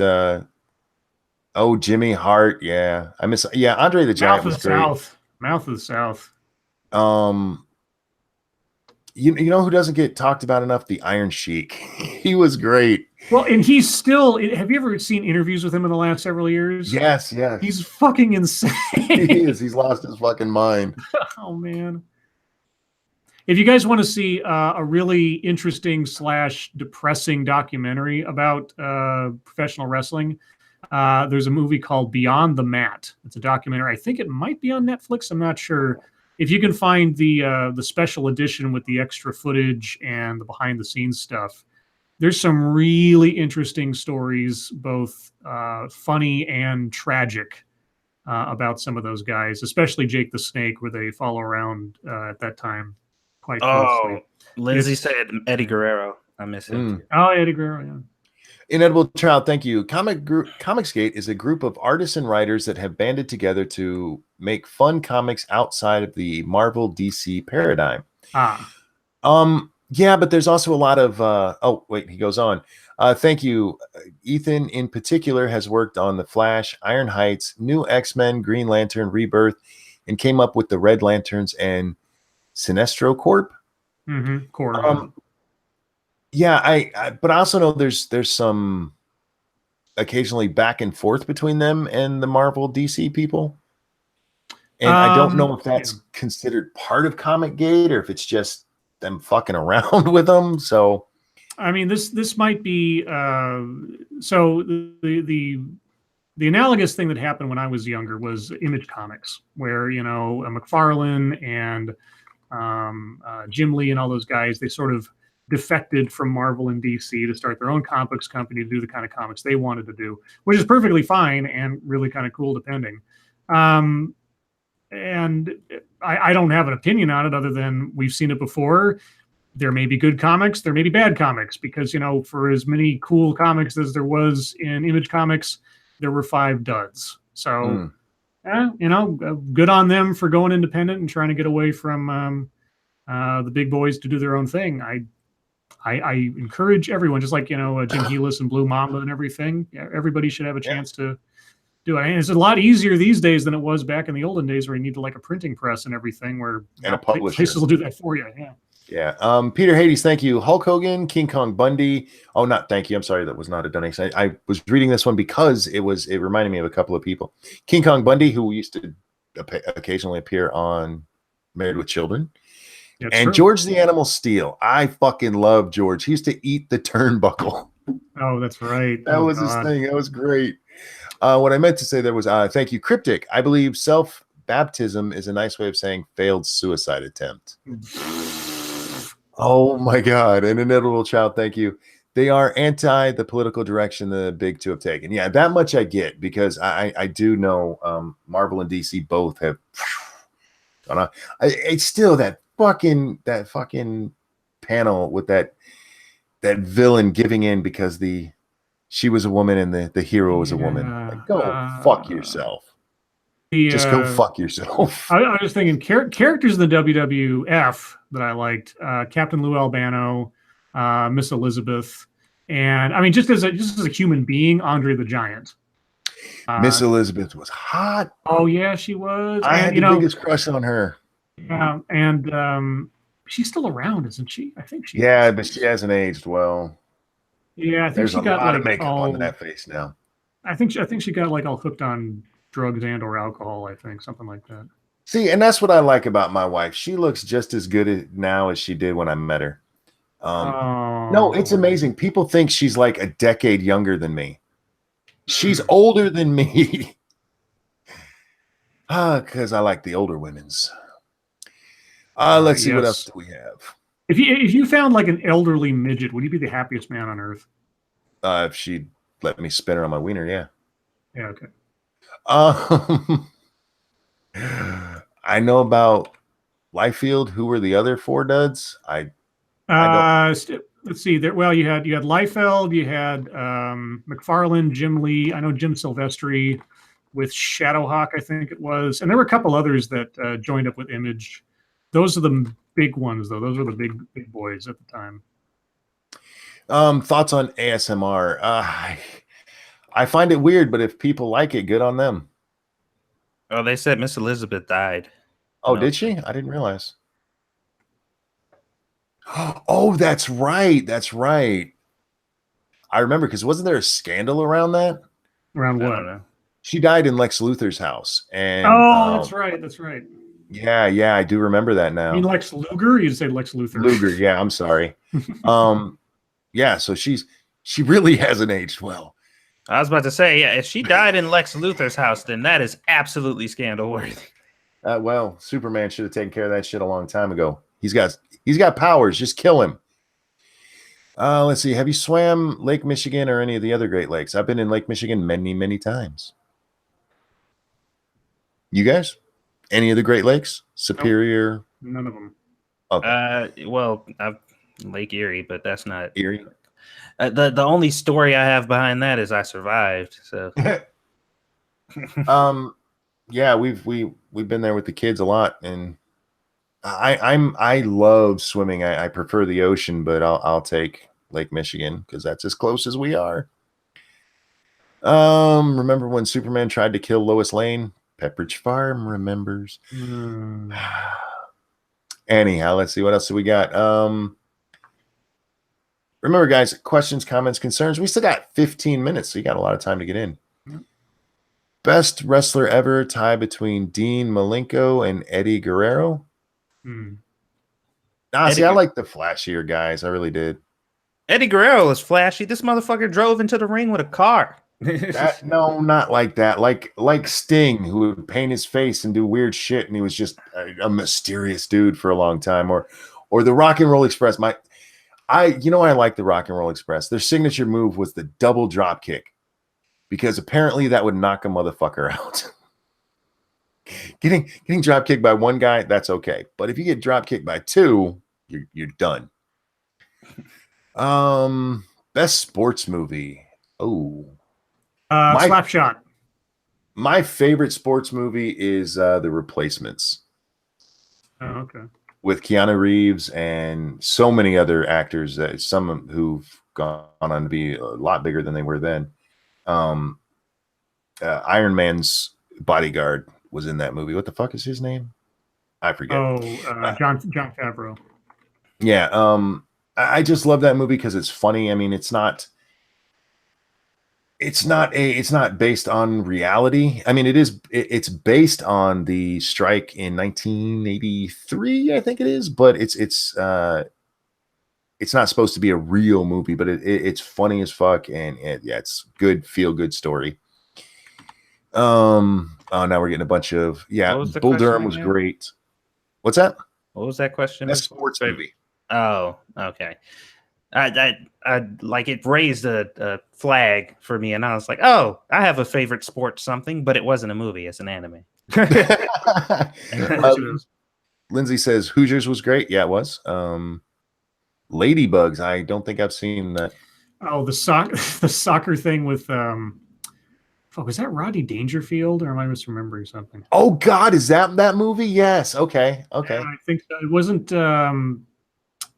what's his name? The kid that killed himself. Jonathan Brandis in that, where he like dressed up as a girl in order to get on the girls' soccer team. Yeah. If that's the movie, I mean, I know that is a movie. If that's not the name of it, I'm sorry, but yeah, that was good. Brian's song. Oh yeah. Major League. I love Major League. Major League. Yeah. The problem with Major League is that the best line from the trailers didn't make it in until the second movie for some fucking reason. What was that? It's when they're all sitting around at the fancy restaurant, and one of them says that ball wouldn't have been out of a lot of parks, and the other guy says name one, and somebody says Yellowstone. And that line didn't make it in until the second movie. They obviously recorded it because it's in the fucking trailers. Right. That's weird. Oh God. The Longest Yard. Yeah, there's a lot of great sports movies. Frankly, I think sports movies are underrated in a lot of ways. Any Given Sunday was great, but Any Given Sunday was bloated. It had good parts, but because what's his name? The guy who directed it, because I suddenly can't remember his name, even though he did like Platoon and Oliver Stone. Yes, there you go. Yeah, even though it had some really good parts, it was way too fucking long and way too bloated. But that is Oliver Stone's style. So ratchet ass Stunlock says Joanna Man. Oh my God! Wait! The best sports movie, Cool Runnings. Cool Runnings was good. It really was. I know, right? The Jamaican bobsled team. Let's see what else we have here. Inquisitor trying to steal my viewers, you bastard. It's a good thing I love you. He says, did I hear Monkey, Scribe, and Satsu don't know what Comicsgate is? You know, your minion buddies, Polydub, myself, and Bag Comic Curation are currently doing a stream about it right now. There you go, guys. When you're done watching this, you can go catch the rest of theirs, or just rewatch the replay. There have been so many controversies in the comic book industry in the last several years that if you said Comicsgate, honestly, you could be referring to 7 or 8 different things in my mind. So I'm sorry I was so confused, because it really is trying to keep up with herding cats half the time with this stuff. Lady Monkey says A League of Their Own. I think I love that movie. A League of Their Own was good, but it's one that I would say is too bloated. It went on for too long. It was all right. It definitely wasn't Any Given Sunday kind of bloat. It is the best Madonna's ever acted, and that's because they didn't let her do much of it. What, you didn't like Body of Evidence? Every fucking thing they ever put her in was shit. And yes, I'm including Evita in that. Well, what about Desperately Seeking Susan? Bad actress. That was a bad movie. Well, what about Dick Tracy? Bad movie. Dick Tracy? Yes, Dick Tracy is a bad movie. Dick Tracy, no! I feel like if you went back and watched it today, you'd have the same feelings you did rewatching Judgment Night. That's all I'm saying. Judgment. Yeah, probably. You're probably right. Oh, Judgment Night. Somebody asked, where was that? because it was a good question. And it's not one I can answer though. Fuck, where? Oh, there it is. Telegon says, "Is Freddy Got Fingered terrible or secret comic genius?" Well, if you watch the Red Letter Media review of it, you could go either way depending. Mike Stacklazza has some theories on Freddy Got Fingered and its creation and everything else. So I'd watch the Red Letter Media review of it, and that'll probably be your best estimate as to what it is. Yeah, I just watched the Nostalgia Critics video on it, Oh, yeah? and yeah, I mean, I guess the point he was getting to is it's either just bad, like just a bad, terrible movie, or it's a movie that's so bad it's brilliant. Right. Yeah, it's one of those things where it's like it could go either way depending on how you decide to infer certain things about it that might not actually be on the screen. Right. Data says, "Joke, how do monkeys get down the stairs? They slide down the bananister." No, we just roll. The bananister. That was stupid. Bless you. Oh God, Shio says the last Houston to be submerged in water was Whitney, and that didn't end well. God damn you. That is bad. Dude. Favorite Carrie Ewell's movie? Carrie Elways, you mean? Elways, yeah, sorry. I always say that and I don't know why. Easily the Princess Bride. Yeah, Princess Bride is probably the best. Probably second to that is Robin Hood Men in Tights. Yep, I love that. Hot Shots, I loved. Hot Shots, yeah. Hot Shots was great, man. Yeah, the first one was really good, yeah. He's a really underrated actor, I think. He is, and you know, I did really. It was really interesting to see him in Saw, the first one, before it all went all bonkers, because I hadn't seen him for years. I have a really quick story about Carrie Elways. So there was this movie where it was a serial killer murder mystery movie, and I figured out who the villain was thanks to the opening credits. And not because the opening credits showed a clue, but because it just listed off the people in the movie. It was a movie called Kiss the Girls with Morgan Freeman and Ashley Judd. Oh, yes. And so the big thing was like, oh, you know, who's the killer? And it was like, it said Morgan Freeman, Ashley Judd, blah, blah, blah, blah, blah, and Carrie Elways. And I'm like, well, Carrie Elways is the killer. He has to be. But wait, why would you hire Carrie Elways to do anything other than be the maniacal killer at the end? And so the entire movie I'm going like, it's Carrie Elways, it's Carrie Elways. And a couple of times they tried to really lure you with a couple of red herrings that were so obviously red herrings it was almost painful. I was just like, no, you can't fool me. It was Carrie Elways. It was just Okay, we got several questions that came in right at once. So let's do these. Best Mel Brooks movie. In my opinion, I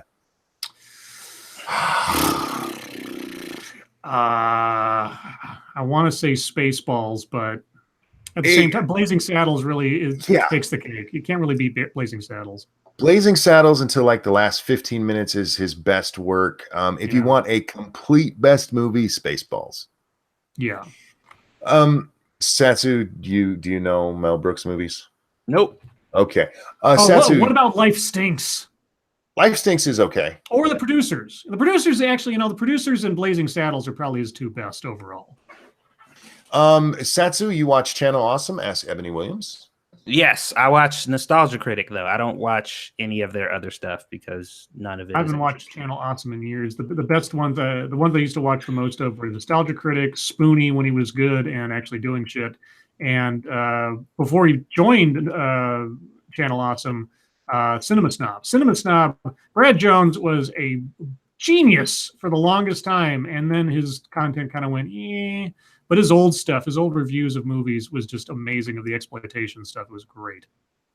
Jean-Pierre asks, have you seen Basketball? Of course. Yes. Basketball's fucking awesome. Yeah.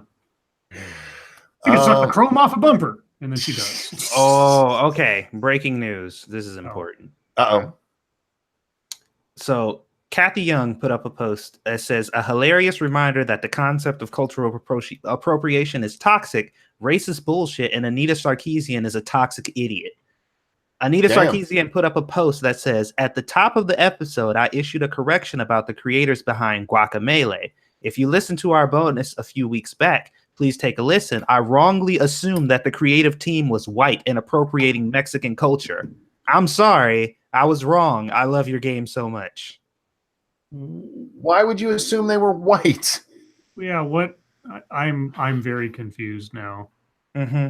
But then need to start Keys-in isn't exactly the sharpest knife in the drawer. No, that bitch is stupid. It ain't got nothing to do with her being sharp. It's just got something to do with her being full of shit and pushing a narrative and blindly doing so without doing research. But she's a gamer, and she feels a gamer. She feels it's necessary to call herself a journalist when it comes to gaming, but the bitch couldn't do the simple task of figuring out who made the game that she was criticizing. Remember that picture when she was doing her Kickstarter of her like crouching next to this giant pile of different games? Yes. I was looking at that thinking, she hasn't played a single fucking one of those things. I was looking at the library. I'm like, come on, bitch. Really? Not a single one. Did you guys see a sequel to Willow might be in the works? I did not, but I would not be opposed to it. I saw that. There was a really interesting book series that came out back in the 90s that continued the story when Elora Danan had grown up into like a warrior queen kind of thing or something. And I never read the books. I always heard they were really good. Willow would be good, maybe. It's always a maybe with these reboots, remakes, continuations, and things. But if Warwick Davis is up for it, I'm more than happy to see it happen, and maybe it'll be good. I love the original story. I wish they would have continued it. I would love to see the further adventures of Mad Mardigan. Oh man, if they got Val Kilmer back to even as just a cameo as Mad Mardigan, that'd be fucking hilarious. But yeah, he was the best thing in the whole movie. The special effects have not aged well. No, they have not. They have not aged well. The stop motion. But it's still a great story. It is. I mean, it's still a good fantasy story. Didn't Lucas do that because he couldn't get the rights to like Lord of the Rings or something? Something like that, yeah. Something like that, yeah. Bertan Ernie says, Monkey, how does it feel to be the only straight man who has ever or will ever live whose favorite film is An Officer and a Gentleman? It feels good. Wow. It feels good because that is an excellent fucking movie. That is a great movie. And if you don't think so, you're just wrong. Guys, we got 3 minutes left. We've got a lot of questions that come in here just at the end. So if I miss yours, I apologize. Telegon says, isn't Willow just a Star Wars knockoff? No, it's more of a Lord of the Rings knockoff. There's yeah, definitely. Didn't they get sued over the brownies? That I don't know. I can't remember if they got sued or they specifically changed it so that they wouldn't get sued. I know there was something about that when it was being made. Oh, I know that Kevin Pollak, before he was well known, he's one of the brownies. Yes, I fucking love Kevin. I loved Kevin Pollak. Another one lost way too early. Wait, Kevin Pollak's dead? Yeah, Kevin Pollak's been dead. Did he? I'm obviously just completely missing. Isn't he dead? I would swear. Now you got me questioning myself. Yeah, double check that. I mean, you could be right. I mean, God knows I've forgotten as many dead celebrities as I have fingers, so who knows? Oh no, wait. Yeah, he's still alive. Yeah, okay. I was thinking I think I would have heard if Kevin Pollak died, but why did I think Kevin Pollak? Who is it that I know? Okay, anyway. Without a doubt, my favorite Robin Williams movie is Mrs. Fire. You mean Mrs. Doubtfire? It's a good movie. I don't hate it. It's okay. My favorite Robin Williams movie is probably 1 Hour Photo, just because it shows his range and just how fucking creepy he could be if he wanted to be. My favorite that he's in is still Dead Poet Society, although it's not really a Robin Williams vehicle.